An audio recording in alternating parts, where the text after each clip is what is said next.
আজকে আমি বানিয়ে নিয়েছিলাম এই রাশিয়ান স্যালাডটা। তৈরি করাও অনেক বেশি সহজ আর খেতেও বেশি মজাদার।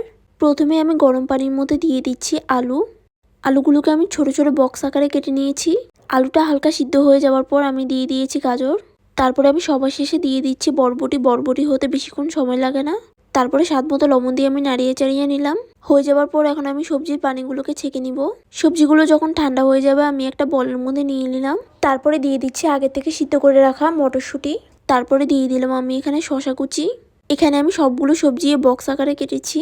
তারপরে দিয়ে দিলাম আনারস। তারপরে এখন আমি এখানে দিয়ে দিব হাফ চা চামচের মতো গোলমরিচ গুঁড়ো।